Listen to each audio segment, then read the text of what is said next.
천국의 전표 세미나 다니엘과 요한계시록입니다. 그 영광스러운 휴거 첫째 부활에 참여하다. 오늘은 8번째 영상입니다. 저희 영상을 처음 들어오신 분들은 꼭 채널 안에 들어가셔서 휴거에 관련해서 먼저 올린 영상들이 있습니다. 꼭 순서대로 보셔야 제가 지금 계속 이어서 풀고 있는 휴거에 대한 말씀을 전체적으로 이해하시는 데 도움이 되실 것입니다. 오늘은 지난 영상에서 환난전 휴거 마지막 나팔이 올라가는 그룹에 대해서 살펴보았고요. 오늘은 두 번째입니다. 하나님의 나팔에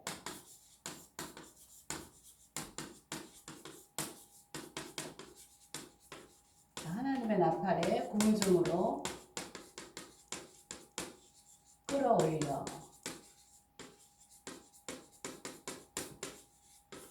환난 중휴거입니다.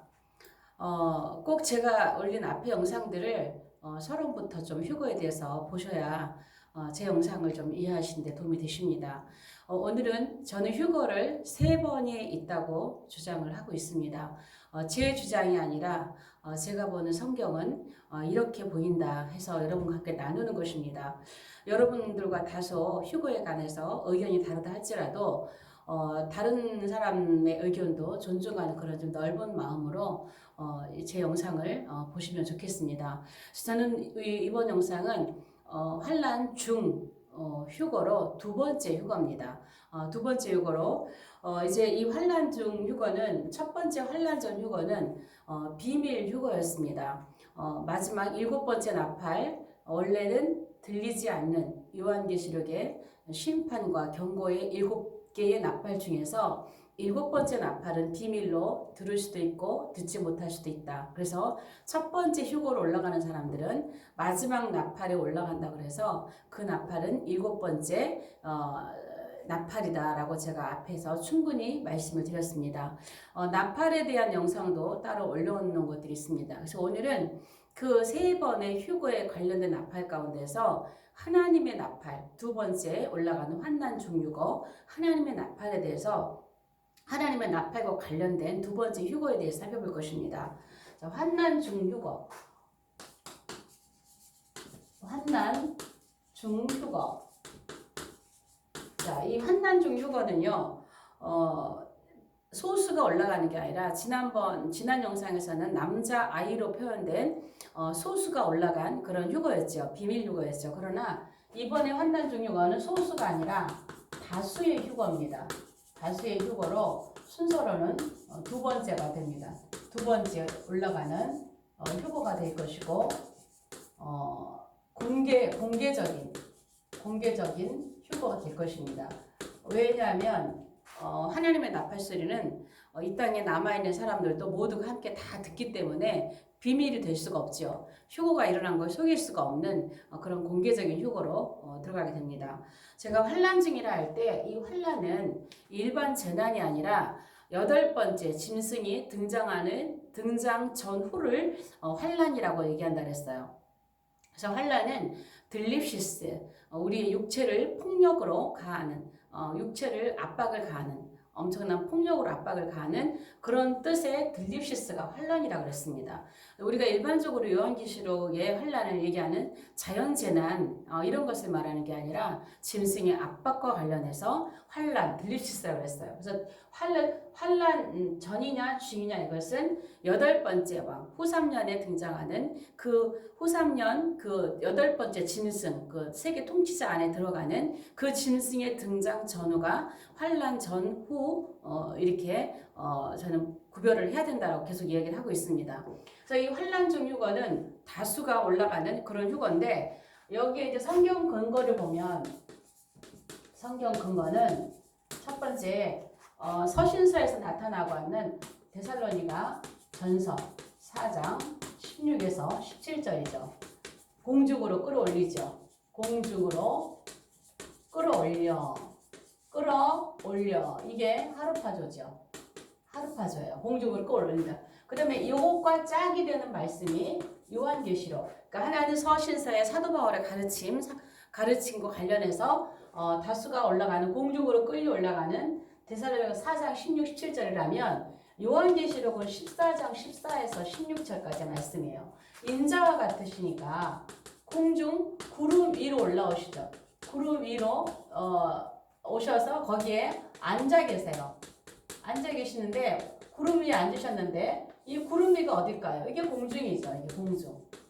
공중에 구름 위로 올라오신 거죠. 그래서 바울 서신과 요한계시록의 그 휴거는 공통 분모를 가지고 있어요. 공통 분모를. 그래서 사도 바울 서신에서는 공중으로 끌어올라갔다 그랬고 요한계시록에는 인자와 같은 이가 구름 위로 앉으셔서 이제 우리를 추수하시러 공중으로 내려오신 거죠. 그래서 이 두 개의 구절은 공중으로 내려온, 지난번 그 환난 전 휴거는 공중으로 올라간 게 아니라 하나님 보좌 지성소로, 언약궤가 보이는 지성소로 바로 들어가 버렸죠. 공중을 뚫고 바로 올라가 버렸단 말이에요. 그러나 이들은 공중에서 주님을 배워없는 그러한 장면을 묘사하고 있습니다.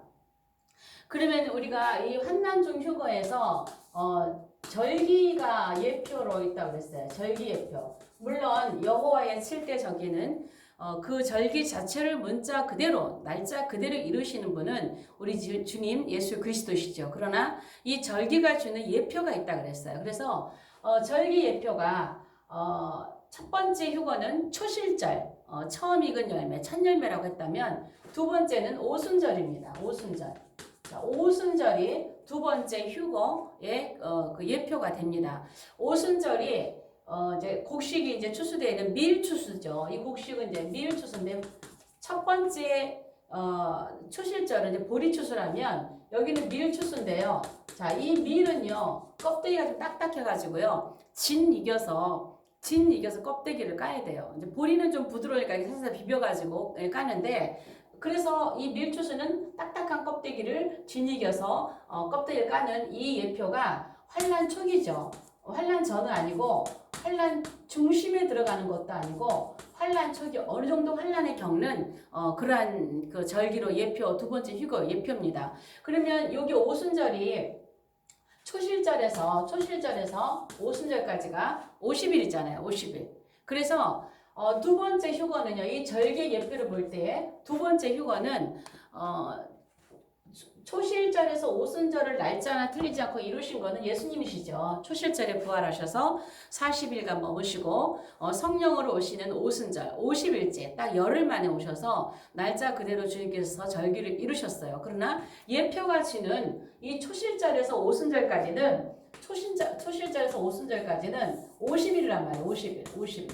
그래서 첫 번째 휴거가 있고 비교적 두 번째 휴거는 그 간격이 그렇게 길지 않을 거란 얘기죠. 뭐 50일 될 수도 있고 30일 될 수도 있고 뭐 60일 될 수도 있고 그러나 뭐 몇 개월을 넘어가는 그렇게 긴 시간은 아닐 거라고 봅니다. 그래서 이 예표가 주는 대로 초실절에서 오순절 첫 번째 첫 열매 휴거에서 두 번째 곡식 추수의 휴거는 그렇게 오랜 기간이 걸리지 않은 가운데서 일어날 것이라고 봅니다. 그러나 반면에 이제 나중에 이제 마지막 나팔절까지는 4개월이라고 하는 추수 그 농사 기간이 있죠. 그래서 그때는 마지막 환난 통과는 비교적 오순절에 비하면 두 번째 휴거에 비하면 긴 시간을 환난을 통과해야 되는 그런 고통의 고난의 시간이 되는 것이죠. 그래서 이 환난 중 휴거의 두 개를 보았고요. 그 다음에 환난 중 휴거의 특성을 좀 보겠습니다. 환난 중 휴거의 특성을 좀 보면은요. 일단 환난 중 휴거는요. 공중이에요. 공중이라는 게 굉장히 특징이에요. 그래서 예수님께서 공중으로 오시는 거예요. 공중으로 오시는 거예요. 그리고 우리가 이걸 공중강림이라고 그러죠. 공중강림. 근데 이걸 인정하지 않고 공중강림이나 지상재림이나 같다고 주장하시는 분들 많이 계시지만 공중강림입니다. 공중강림은 예수님의 지상사역은 아니에요. 그래서 공중강림은 지상재림이 주님의 지상사역이죠. 예수님의 7대 여호와의 7대 절기가 하나님이 이 땅에 오셔서 이루실 그분의 사역이란 말이에요. 그래서 오순절까지 이루시고 나팔절, 속죄절, 속죄 그리고 이제 초실절을 초막절, 천년왕국을 이루시는 것까지 이 땅의 지상 사역에 들어가죠. 그래서 예수님께서 공중에 오시는데 공중강림이라고 해요. 근데 공중에 오시는데 첫 번째 휴거 때는요, 공중으로 오시지 않고 예수님께서 하나님 보좌 앞으로 바로 이 첫 번째 휴거자들이 올라갔으니까 지성소 안에 계신다고 봐야 되겠죠. 그래서 공중에 내려오시진 않았어요. 그러나 두 번째 이 휴거는 예수님께서 지상으로 오시는 것이 아니라 공중으로 첫 번째, 두 번째는 공중으로 오시는 것이죠. 마지막은 땅으로 오시죠. 또 다음 영상에서 정리를 하겠지만 마지막에 세 번째 환란 통과는 예수님이 땅에서 뵙게 되는 것이죠. 공중 강림. 공중이란 말이 특징 가운데 환난 중 휴거의 특징입니다. 특별히 아니고. 자, 두 번째는요. 우리가 예수님의 신분이 좀 달라요. 특징이 뭐냐면 예수님이 우리에게 신랑으로 오신다고 그래요. 비유예요. 비유. 이거는 열처녀 비유에서 말씀하신 거죠. 보라 신랑이로다 하시면서 예수님께서 오시는 모습. 그러니까 예수님께서 두 번째 휴거는 예수님의 신분이 우리가 신랑으로 맞이하는. 그래서 보라 신랑이로다라고 이렇게 말하는 것을 비유로 말하는 것을 얘기를 합니다. 그러나 마지막은 어떤가요? 신랑으로 오시는 게 아니라 마지막 끝은 또 왕으로 오시는 거죠. 예수님이 요거는 비유고 왕으로 오시는 거는 비유가 아니죠. 지상 사역으로 오실 때는 나팔절에 주님께서 지상 강림으로 지상 재림으로 오실 때는 왕이라고 하는 정확한 그 신분으로 오시지만 여기 공중에 오시는 것은요, 이건 비유예요. 신랑으로 오시는 주님이에요. 신랑으로 오시는 주님. 그런 특징이 있습니다. 세 번째, 예수님께서 우리에게 공중으로 우리를 휴거시키실 때요, 예수님 머리에 쓰신 관이 있어요. 관. 요 관이 계시록 14장에 보면은 금면류관인데 요 금면류관이 스테파노스입니다. 스테파노스. 이 스테파노스는 영광과 승리의 관이에요. 승리의 관. 왜 예수님께서 공중에 휴거되는 이때에 예수님의 영광과 승리를 드러내는 이 스테파노스를 쓰고 오실까요? 이때는 많은 성도들이 환란에 들어가지 않고 깨어있다가 하나님의 나팔에 이 땅에서 승리하고 휴거로 하나님의 영광의 그 자리에 참여하는 거죠. 그래서 그들이 이 땅에서 승리하고 영광스럽게 휴거에 참여하는 거기 때문에 예수님께서도 머리에 영광과 승리의 관인 금연료관 스테파노스를 쓰고 계시는 것입니다. 그래서 계시록 14장에 보면 그 머리에는 14장 14절 그 머리에는 금연료관을 쓰셨다 그랬어요. 그게 스테파노스예요. 스테파노스. 그러나 주님이 또 마지막에 오실 때 뭘 쓰고 오시나요? 마지막에는 스테파노스가 아니고 이 땅에 지상에 내려오실 때는요. 계시록 19장에 보면 많은 왕관을 쓰고 오시는데 그 왕관은 스테파노스가 아니고 디아데마입니다. 왕들, 통치자들이 쓰는 디아데마를 쓰고 오시는 거예요. 그래서 이 환난 중 공중에 오실 때는 이런 여러 가지 특징을 가지고 주님이 이 땅에 오시는 것을 우리가 볼 수 있습니다. 그 다음에 휴거되는 사람들을요, 어떻게 표현을 했냐면은 곡식추수라고 표현이 됐어요. 곡식추수. 자, 처음 첫 열매라 그랬어요. 첫 열매인데 남자아이라고 표현을 했죠. 아이. 그러니까는 적은 수란 얘기예요. 적은 수, 아이의 뜻도 따로 있지만 테크노의 뜻도 있지만 적은 수가 소수가 올라가는 거죠. 근데 여기는 곡식이에요. 곡식은 많다는 거예요. 많은 곡식들이 첫 열매는 그렇게 많지가 않잖아요. 군데군데 익은 그 첫 열매를 그 적은 수를 수확을 하는 거지만 곡식을 추수할 때는 거의 다 추수를 하는 거죠. 이스라엘의 그 추수 그 시민법에 따라 10분의 1을 남기고 이삭을 남기지만 거의 곡식들을 다 추수하는 것이죠. 그래서 많이 올라간다는 거예요. 다수를 얘기하고 있는 거예요. 곡식이라고 표현을 하고 있습니다. 그 다음에 요 이제 환난 중 휴거에는요 나팔 소리가 들리죠. 나팔 이름이 하나님의 나팔이라고 그래요. 하나님의 나팔. 첫 번째 올라간 사람들은 하나님의 나팔이 아니라 마지막 나팔이라고 사도 바울에게 말씀을 해주셨고, 그것이 요한계시록에서는 일곱째 나팔, 일곱째 마지막 나팔이라고 했는데, 이 사람들은 하나님의 나팔이에요. 이 하나님의 나팔은 모두가 들어요. 이 땅에 있는 모든 사람들이 모두가 듣습니다. 첫 번째 마지막 나팔은 올라가는 사람만 듣는다 그랬어요. 올라가는 사람들은 이기는 자들이기 때문에 이 비밀 나팔 소리를 다 듣고 올라간다 그랬어요. 그래서 사도 바울께서도 내가 너에게 비밀을 말하노니 하면서 마지막 나팔에서 말씀하신 거예요. 또 사도 요한께서도 계시록 10장 7절에 일곱째 나팔에 대해서 말씀하실 때 이 나팔은 비밀이라고 그랬어요. 그래서 올라가는 사람들만 그 나팔 소리를 듣고 남겨진 사람들은 나팔 소리가 안 들렸기 때문에 휴거가 났는지조차도 눈치채지 못할 정도라는 것이죠. 그러나 두 번째 하나님의 나팔은요.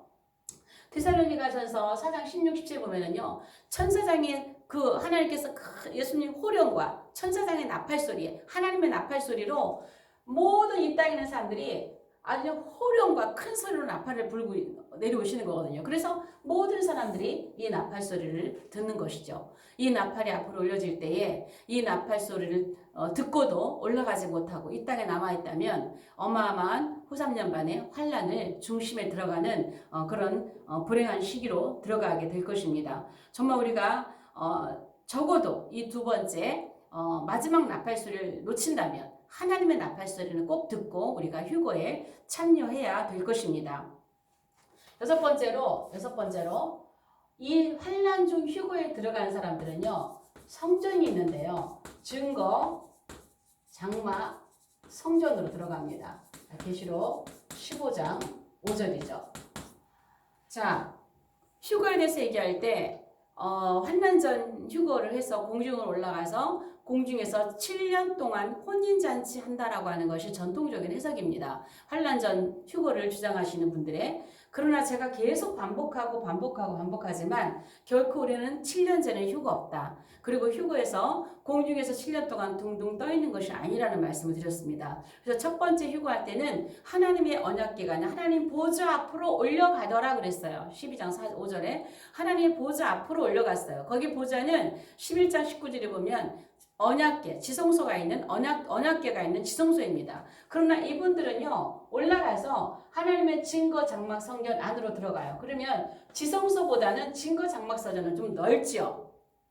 지성소 안에보다는 이 증거 장막 성전은 좀 넓습니다. 그래서 여기도 다수가 환난 중 휴거로 많은 사람들이 올라가서 증거 장막 성전에 서 있다라는 것을 우리가 볼 수가 있어요. 그래서 환난 중 휴거의 여러 가지 특징들을 이렇게 좀 살펴봤고요. 세 번째, 환난 중 휴거의 근거를 좀 볼게요. 환난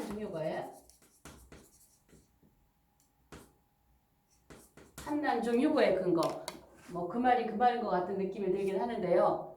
좀 세분화를 해본다면 환난 중 휴거의 근거를 좀 볼게요. 특징도 있고 근거도 있고. 첫 번째, 지금 계속 이게 나오는데 예수님과 첫 만난 장소가 공중이에요. 또 공중 얘기 나오죠. 예수님과 첫 만난 장소가 공중이에요. 그러니까 다르다는 걸 얘기하는 거예요. 지난 영상에서 예수님을 첫 만난 장소가 지성소라고 그랬죠.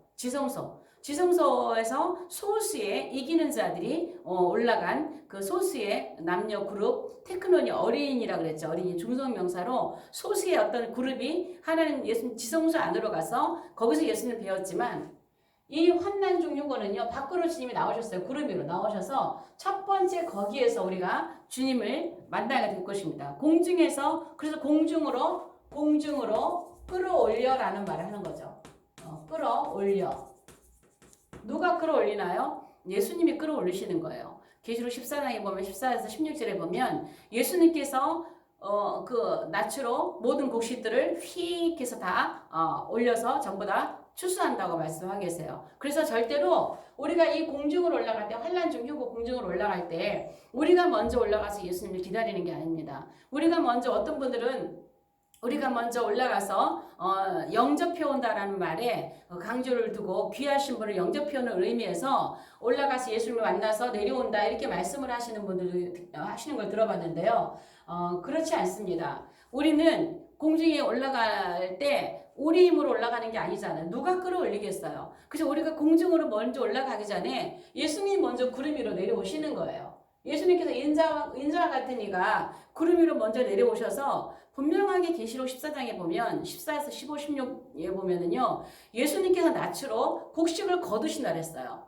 당신의 낯으로 이 곡식을 거두셔서 그러잖아요. 어디 성경에 보면 이 말씀이 그 곡식을 거두라라고 명령하는 걸로 나오는데요. 명령을 하는 것이 아니라 한 천사가 나와서 얘기하죠. 또 다른 천사가 나와서 큰 음성을 이르되 외쳐 이르되 당신의 낯을 휘둘러 거두소서. 당신의 낯을 휘둘러 거두소서. 이렇게 얘기하는 거예요. 예수님께 말씀하시는 거예요. 그러니까 마지막에 16절에 구름 위에 앉으시니가 이분이 예수님이잖아요. 구름 위에 앉으시니가 낯을 땅에 휘두르매 땅의 곡식이 거두어지니라. 그러니까는 우리가 공중으로 끌려 올라가는 것이 그러니까 지성소가 아니고 올라가는 것이 예수님께서 우리를 공중으로 끌어올려서 거기서 주님을 처음 만나는 거예요. 거기서 주님을 처음 만나는 거예요.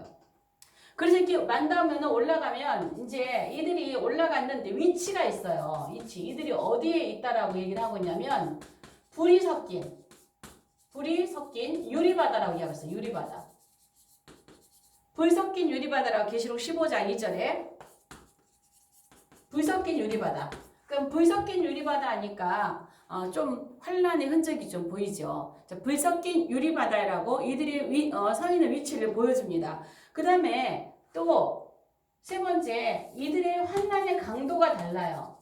환란의 강도가 자 휴거의 근거를 보면 이분이 환난 중 휴거라는 그 환난의 강도가 있어요. 첫 번째 휴거자들은 여자와 더럽히지 않았다.